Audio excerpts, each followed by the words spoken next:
Hello friends, welcome to rapid revision part 2। पिछले video में हमने पॉजिटिव वर्ड्स देखे थे। आज हम बात करेंगे नेगेटिव कीवर्ड्स यानी नकारात्मक शब्दावलियों के बारे में।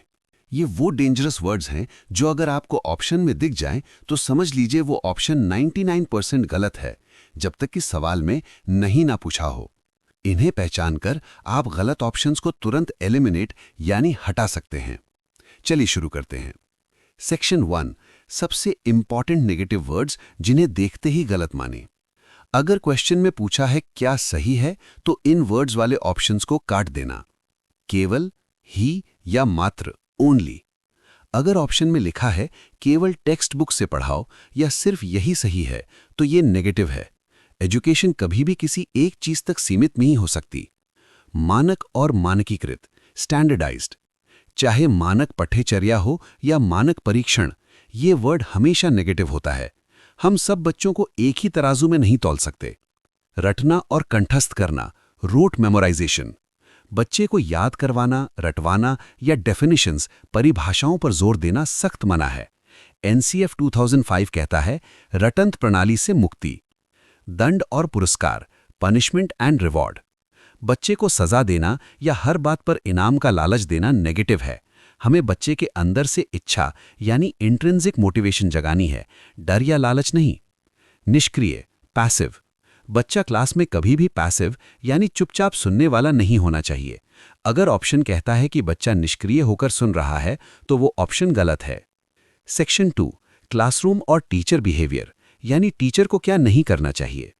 तुलना और अलग करना, कंपैरिजन एंड सेग्रीगेशन। बच्चों की आपस में तुलना करना कि शर्मा जी का बेटा बेहतर है या उन्हें अलग अलग ग्रुप्स में बांटना, लेबलिंग सख्त नेगेटिव है। नजरअंदाज, इग्नोर। टीचर को बच्चे की गलती, उसकी भाषा या उसके कल्चर को कभी भी इग्नोर नहीं करना चाहिए। ये एक नेगेटिव टैग वर्ड है। गलतियां सीखने का हिस्सा है। ज्यों का क्यों, एज इट इज। अगर टीचर कहे कि आंसर को किताब से ज्यों का त्यों कॉपी कर लो, तो ये रटने को बढ़ावा देता है। ये नेगेटिव है। टीचर या टेक्स्ट बुक सेंटर्ड। पढ़ाई हमेशा बाल केंद्रित यानी चाइल्ड सेंटर्ड होनी चाहिए। अगर ऑप्शन में शिक्षक केंद्रित या पुस्तक केंद्रित है, तो वो गलत है। सेक्शन 3, दिमागी रुकावट, कॉग्निटिव बैरियर्स। प्रॉब्लम सॉल्विंग में ये चीजें नेगेटिव मानी जाती हैं। कार्यात्मक स्थिरता, फंक्शनल फिक्सेडनेस। इसका मतलब है किसी चीज को नए तरीके से ना यूज कर पाना, जैसे माचिस का यूज सिर्फ आग जलाने के लिए सोचना, किसी और काम के लिए नहीं। ये प्रॉब्लम सॉल्विंग में एक बाधा यानी बैरियर है और नेगेटिव है। मेंटल सेट, पुराने तरीके पर ही अटके रहना और नया ना सोचना, ये भी नेगेटिव है। सेक्शन 4, द एग्जाम ट्रिक, कैसे यूज करें। जब आप एग्जाम में क्वेश्चन पढ़ें और आपको ऑप्शन में मानक, केवल, रटना या दंड जैसे शब्द दिखें, तो उस ऑप्शन को एलिमिनेट कर दें।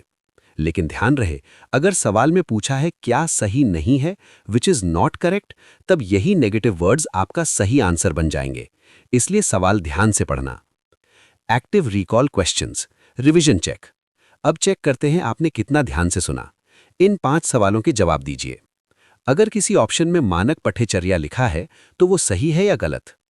फंक्शनल फिक्सेडनेस प्रॉब्लम सॉल्विंग को बढ़ावा देता है या रोकता है।